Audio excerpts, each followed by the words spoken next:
How are you guys today? If you guys don't know me, I'm Matt. I am the youth pastor here. As you can see, I am not Pastor Joey. He is currently on a fishing trip, but if you guys looked on Facebook, I don't know how many fish they actually caught. I only saw one, and it was a little itty bitty guy. But who am I to judge them? Because when I go fishing with them, I just take their pictures. So, but as you guys can see, we're going to be continuing on the sermon series, Living Your Best Life in the book of John. Today we're going to be covering a very well-known passage. I'm not going to be like Pastor Joey. I'm not going to make you stand up and stand down. I'll just read it, and then we can get into it. So we are in John 6, chapter 1. We are in John 6, chapter 1. And it says, "After this, Jesus crossed over to the far side of the Sea of Galilee, also known as the Sea of Tiberias. A huge crowd kept following him wherever he went, because they saw his miraculous signs as he healed the sick. Then Jesus climbed a hill, sat down with his disciples around him. It was nearly time for the Jewish Passover celebration. Jesus soon saw a huge crowd of his people coming to look for him. Turning to Philip, he asked, 'Where can we buy bread to feed all these people?' He was testing Philip, for he already knew what he was going to do. Philip replied, 'Even if we worked for months, we wouldn't have enough money to feed them.' Then Andrew, Simon Peter's brother, spoke up. 'There is a young boy here with 5 barley loaves and 2 fish. But what good is it with this huge crowd?' 'Tell everyone to sit down,' Jesus said. So they all sat down on the grassy slopes. The men alone numbered around 5,000. Then Jesus took the loaves, gave thanks to God, and distributed them to the people. Afterward, he did the same with the fish, and they all ate as much as they wanted. After everyone was full, Jesus told his disciples, 'Now gather the leftovers so that nothing is wasted.' So they picked up the pieces and filled 12 baskets with scraps left by the people who had eaten from the 5 barley loaves. When the people saw him do this miraculous sign, they exclaimed, 'Surely he is the prophet we have been expecting.' When Jesus saw that they were ready to force him to be their king, he slipped away into the hills by himself." Now, I'd like to stay on par with Pastor Joey does. I got a few memes. I don't know, I looked online. Some of them are pretty funny. Some of them you got a big brain like me to understand. If you guys want to go ahead and put the first one up there. Oh, that one's a little blurry. It says, "The fish and bread were great, but everyone is wondering how you could make a little something of this slice of cheesecake." That was a pretty good one. What about the next one? If Jesus fed the 5,000 today, I can't eat that, I'm vegan. How's that fish been tested for mercury? Is that gluten-free bread? Obviously, I ain't complaining about none of those things. You can go ahead and show the next one. If Jesus fed the 5,000 today, we got some pizza. And you can do the next one. I think that's the last one. The crowd's reaction when Jesus fed the 5,000 people with only 5 loaves of bread and 2 fish. I don't know if you guys have seen that movie, but it's a pretty funny movie. But yeah, we're going to do a little something. I like to, in the youth group, when I'm preaching, I like to go through it and talk as like if they were talking today, right? So I break it down, I dumb it down for myself to understand, and mostly for them to understand. But there's a few key things that I want you to know before we go into this. This story, besides the death and resurrection of Jesus, is the only story accounted in all the Gospels. My wife said this is because food's good for the soul, so that's why it's in all of them, but she wanted to give me credit on that. I told her she's not as funny as she thinks. But there's something that I want you guys to realize. Jesus was in the middle of his ministry, and word was getting around that he was performing these things, these healing the sick. So people were coming by thousands to see him. And they just wanted to be around him, to see something spectacular happen. Who remembers, has anyone seen The Incredibles? Anyone, just me? Remember when that little kid's like, I don't know. I want something cool to happen. That's what I expected these people to be like. But the thing is, we always learn this story as a feeding of the 5,000, but realistically, it was just 5,000 men. There was more like 15,000 people there that Jesus fed. In that time, they didn't account for women and children. Right? Joey told me to make a joke, but I'm above that. I'm not going to. I'm just going to stand my ground. But there was about 15,000 people there when this happened. So when Jesus saw this crowd, he asks Philip, he goes, how are we going to feed all these dudes? How are we going to feed everybody? And it's kind of one of those trick questions, you know. Men, we get those a lot, right? Our wives ask us, does this dress make me look fat? Do these jeans fit? Like, she knows what the answer is. She's just trying to trip us up so that she can start an argument, right? Where are my keys? Have you seen my credit card? Like, she knows she doesn't know where it is, but if we don't know where it is, then it becomes our fault, right? But it can apply in any situation, right? Even in your workplace, your boss asks you questions like, hey, have you got this project done? Well, he knows dang sure that you didn't get it done. He's just asking you so that you can get in trouble, right? He's trying to trip you up. But Jesus asked Philip this question because Philip was from this region. He asked Philip, where can we buy these people something to eat? And Philip's like, man, we got to work for months to just give them just a little bit. In the ESV, it says it takes about 200 of their money to buy just a little bit for everyone to eat. And Jesus is like, oh, yeah, that's funny. Watch this. Watch what I'm about to do. So then Simon Peter's brother comes up. He's like, hey, I got this little kid over here. I mean, he ain't got nothing. He's got 2 fish and 5 loaves. I got my 2 fish and 5 loaves from Captain D's, the modern day, but they forgot my hush puppies. So I'm a little disappointed. Jesus didn't forget that bread, though, but Captain D's did. Shout out Captain D's. If you're watching, I'm mad at you. But we got these 2 fish and these 5 loaves. And I don't know if you're like this, but I'm like this. If I'm a disciple standing there, I'm like, bro, ain't no way you're about to do this. There's no way impossible. Like, is everyone going to get like this much and we're going to be good? Like, I'm a big dude. I can't eat this much. I've tried. It doesn't work, right? It does not work. But they're thinking in their minds, there's no way this is going to happen. But it just keeps happening and happening. It just they don't run out. They keep going. They keep going. They keep having more and more and more. And then in the end of the story, everyone was full, and Jesus is like, hey, let's not waste. Let's pick it all up. And they had 12 baskets full by the end. And at the end, Jesus went away to be by himself. So I'm going to give you guys a few points, a few little takeaways that I see coming from this story. My first one is, in this story, you can really see the compassion that Jesus has. You can really see Jesus' compassion, right? He's been going through this time. He's been healing the sick, doing all these miracles, starting his ministry. And he's like, I just want to be alone for a little bit. I just want to pray. I'm going to go up on this hill. And all of a sudden, he sees these people coming. They've been following him. He's like, I can't just sit here and let that happen. I can't sit here and watch them be hungry.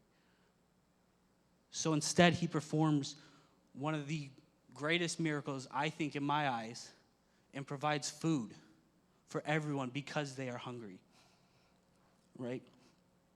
We all have things that we don't want to do, right? I don't like cleaning my house. I'm going to say it. Thanks, Carly. Got you. It's half your fault, but we'll go there later. But I don't like cleaning my house. I especially don't like cleaning my car. I don't like nobody getting in my car. It's a wreck. But I know at the end of the day, I have to do those things. I can't have somebody come over my house and see my big old pile of laundry. What are they going to think of me? Right? I don't want to go to work every day. I'd rather sit at home and watch Grey's Anatomy, right? It's my show now, okay? I'm owning it.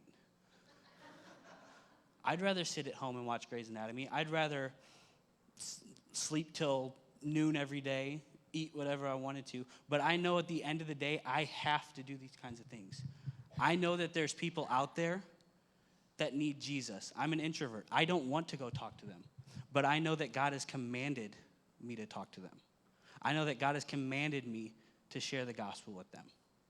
Not because I want to, but because he wants me to. Right? So Jesus is here. He feeds the 5,000. And he's not sitting there like, all right, here's some food. Like, there you go. Take it out. He's happy to do it. He's happy to serve these people. And that says a lot to me, right? We do a lot of things, right? We go to work. We come to church. We do these things. And we're like, sometimes half the time we're here, we're like, I'm just here because I got to be here, right? I'm just here so I don't get fined. Marshawn Lynch, right? No one else got that? Okay, it's cool. But he could have very easily turned away and said, I don't want to do this. I have no responsibility to them. I have no relationship, to a sense, with them. I owe them nothing. They owe me everything. But instead, I'm going to do this with a happy heart and serve them because I know that is the right thing. So we see Jesus' compassion. We see Jesus' compassion. The second thing that we see is that Jesus only asks for what we need, and he will provide the rest. Jesus only asks for what I have, and he will provide the rest, right? I'm dyslexic. Just bear with me. It'll be a little bit. But Jesus only asks for what we have. As humans, even as Christians, we do not have to meet God where he is at. That's crazy to think, right? We don't have to be 100% on board, right? We can be at the 10% and he will fulfill the 90. He only asks us to give him what he has, what we have, right? This boy could have been like, no, bro, that's my lunch. My mom gave me that. I'm going to eat that. I don't care about these other people. But instead, he was willing to give that. God doesn't ask you to be 100% all the time because he knows we're not going to be 100% all the time. There's no way we can be 100% all the time. But instead, he asks, give it everything you have, and I'll fulfill the rest. I will take care of whatever you need to do.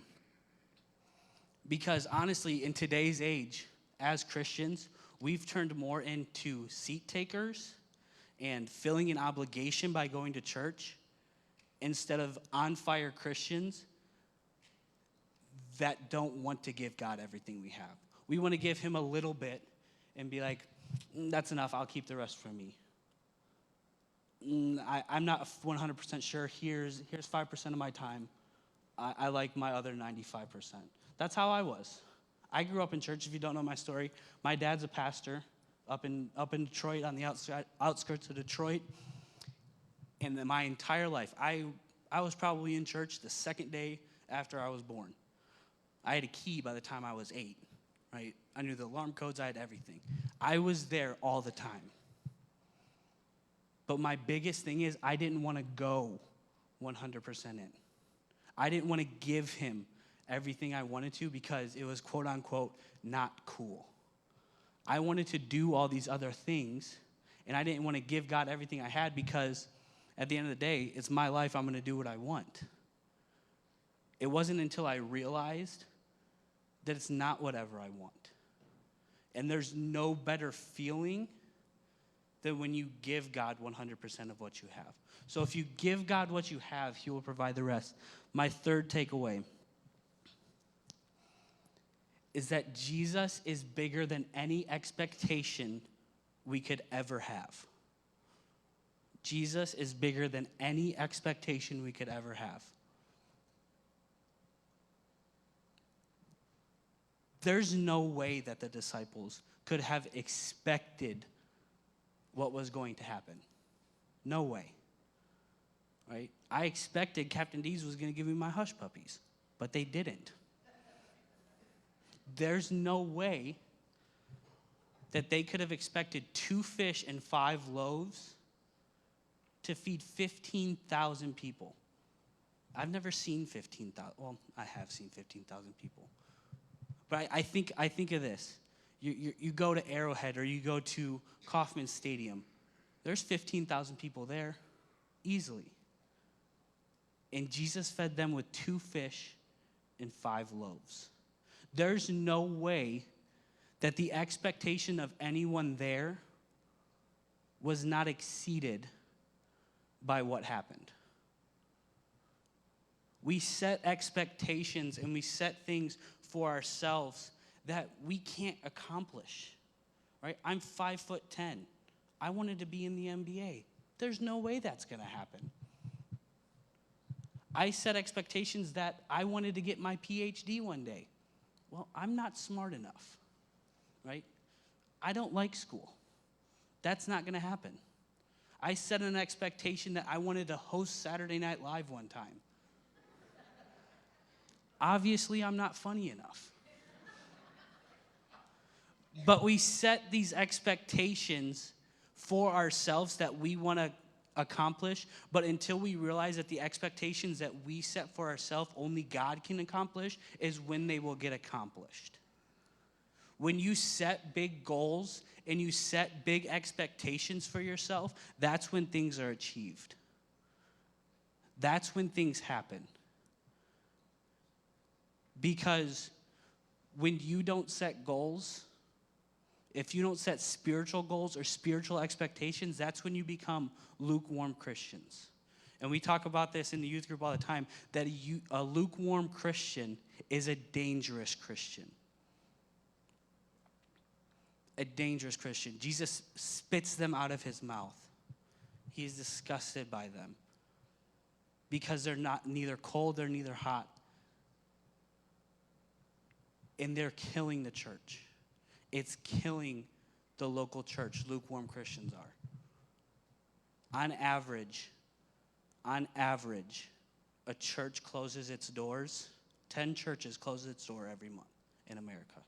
10 churches across America close their door every month. We live in a different world.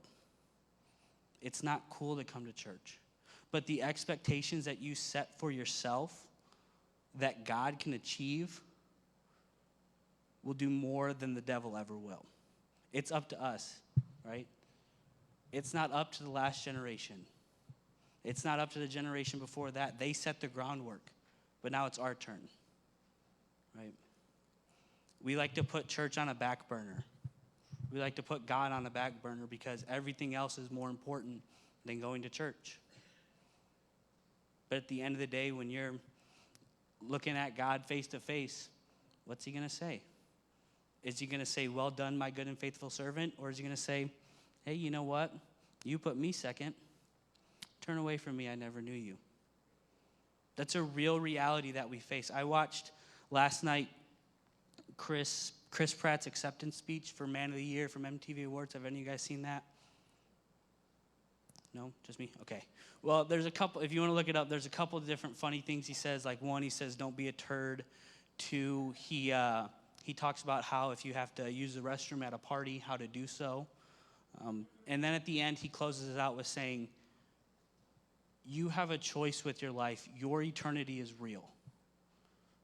In whichever way you pick, you will spend eternity in one place because God is real, and he loves you, and he wants a relationship with you. Right? No one knew that. I didn't know that until I saw it. I saw it a couple years ago, but I watched it last night. I should have put it in here, but I didn't. But it's a growing phenomenon that church isn't real.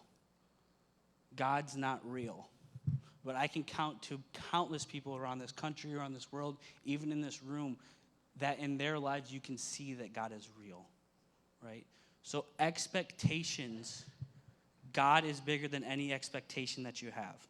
Here's my fourth one.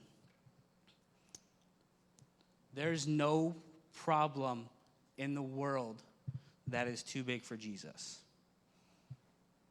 We serve a big God that can feed 15,000, that can, spoiler alert for next week, walk on water.